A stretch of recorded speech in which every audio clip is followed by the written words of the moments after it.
o homem não é o sacerdote do lar. Isso é uma falsa doutrina. Em 1 Pedro, capítulo 2, versículo 9, está escrito: Vós, porém, sois raça eleita, sacerdócio real, nação santa, povo de propriedade exclusiva de Deus, a fim de proclamardes as virtudes daquele em que vos chamou das trevas para a sua maravilhosa luz.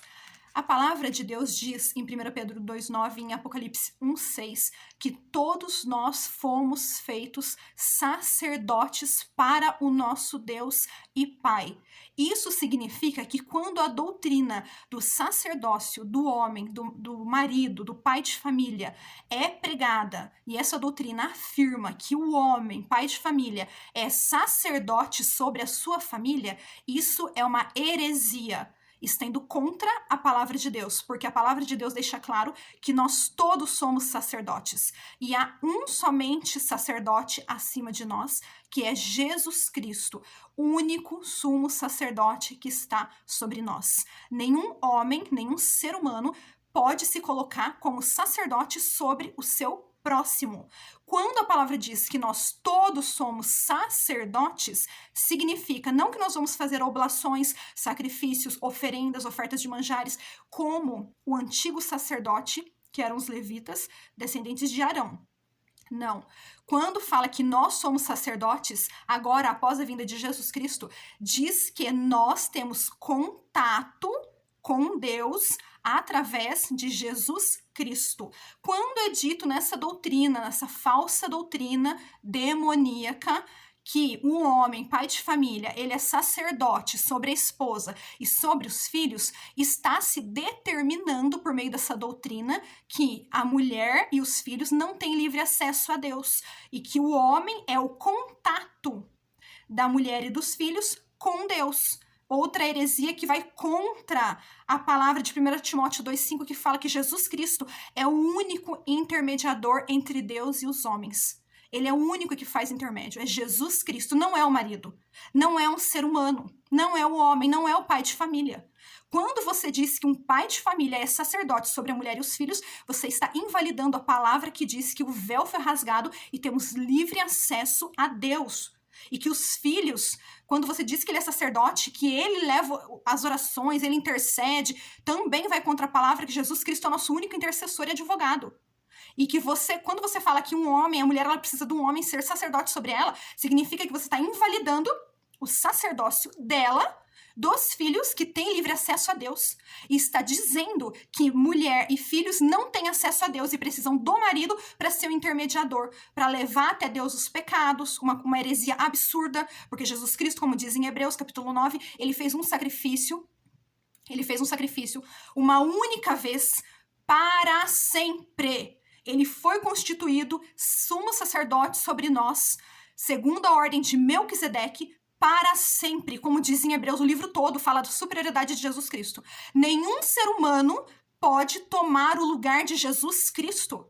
Uma heresia como essa, uma doutrina herege como essa, que diz que um ser humano, um homem comum, falho, mortal, que é um pai de família, ele é sacerdote sobre mulheres e filhos, está invalidando o sacrifício de Jesus Cristo, porque ele fez uma única vez, um único sacrifício, ele derramou o seu sangue.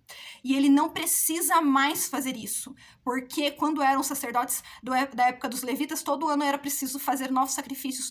Todas as vezes que eles tinham aquelas cerimônias, tinham que fazer novos sacrifícios. Mas Jesus Cristo fez uma única vez. E essa doutrina falsa de que o homem ele é sacerdote, ele vai levar os pecados dos filhos e da esposa até Deus, ele está querendo se passar por Jesus Cristo. Ele está querendo fazer o papel do Filho de Deus e querendo se passar pelo intercessor e pelo advogado e pelo Salvador, caindo, incorrendo também naquela outra falsa doutrina que é pregada de que o marido deve morrer pela esposa, morrer para salvar a esposa. De novo, o pai de família querendo se colocar no lugar de Jesus Cristo. Por que eu, sendo esposa, vou querer que o meu marido morra por mim, se Jesus Cristo, que é Deus, já fez isso? Aí as pessoas dizem, não, mas o homem, ele é o cabeça. Você sabe o que significa cabeça? Do grego, kephalé, significa origem, nascente de um rio. Significa de onde a mulher veio. Isso não tem importância nenhuma, porque um dia uma mulher veio de um homem. Agora, hoje, você aponta para mim um ser humano que veio de um homem. Todos os seres humanos que estão sobre a Terra vieram de uma mulher. Então, claro, unido homem com mulher, mas não tem como você colocar isso como superioridade, porque ele é a origem, cabeça é a origem. Kefalé também é usado para cabeça a cabeça. Quando é falado lá que a mulher não usar o véu sobre a cabeça, Kefalé. Também usa Kefalé. Quando se trata de autoridade, a palavra é rosh, do grego. Então, quando está escrito lá em Efésios 5:22 que o homem é o cabeça sobre a mulher, ele está dando uma exemplificação, comparando o homem com Cristo, a mulher com a igreja. Isso é só um exemplo. Isso não é literal. Quando Jesus Cristo voltar, nós não viraremos pequenas células, parte de um corpo de uma mulher gigante que vai se casar com Jesus Cristo e ter filhos. Isso é uma alegoria. Você sabe o que é uma alegoria? Você sabe o que é uma figura de linguagem? Quando fala que o homem é o cabeça e a mulher é o corpo, não quer dizer que a esposa é o corpo do marido e que ele é a cabeça da mulher. Isso é uma alegoria. Isso ele estava falando para que os homens parassem de tirar a vida das suas mulheres, que era o que acontecia, porque as mulheres eram escravas. E mesmo que aqui no texto de Efésios 5, 22, 23 e 24, onde fala sobre a submissão feminina, e onde fala que o homem é o cabeça, mesmo se estivesse falando Rosh, que é a autoridade, mesmo se estivesse falando que ele era o líder, de fato ele era, porque na época do século I, quando Paulo escreveu esse texto, a mulher devia obediência ao marido, porque ela era sua propriedade. Gravem bem isso. Então, entendam a época, entendam no capítulo 6 de Efésios, se você continuar lendo, fala de novo ali para que os servos, os escravos, se submetam hipotasso aos seus donos. A mesma palavra usada para a mulher obedecer ao marido é para o servo, escravo, obedecer ao dono. Você tem que entender que a mulher ela era escrava do marido. Da mesma forma que Paulo mandou a mulher escrava obedecer ao marido, dono, que o nome do hebraico, marido do hebraico é Baal, senhor, proprietário, mestre, dono. É isso que significa marido do hebraico. Então, quando ele mandou a mulher obedecer, ela era uma escrava que devia obedecer ao seu senhor. E quando ele mandou o servo, que era o escravo, obedecer ao seu dono, a palavra é a mesma. Então você tem que entender o texto da época. O texto. Essa palavra não pode ser aplicada. Porque se essa palavra tiver que ser aplicada, a mulher tem que voltar a ser escrava. Porque a palavra submeter ali é hipotasso. Quer dizer escravizar-se. Entenderam? Então, essa questão de falar o marido é o cabeça, o sacerdote do lar, está invalidando o sacerdócio da mulher e dos filhos.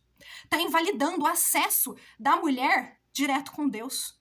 Então, que espécie de evangelho é esse que nós pregamos? Você tem livre acesso a Deus, você pode falar direto com Deus, você não precisa do padre, você não precisa do papa, porque Martinho Lutero veio e deu as 95 teses, ele falou do sacerdócio de todos os santos, e que você tem acesso direto a Deus e direto à palavra, e você vai, diretamente com Deus, você vai se alimentar da palavra e entender a palavra.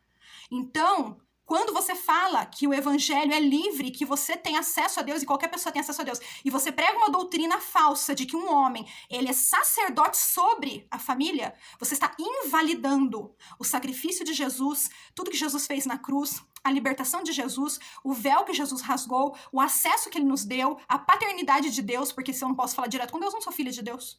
Eu preciso do meu marido.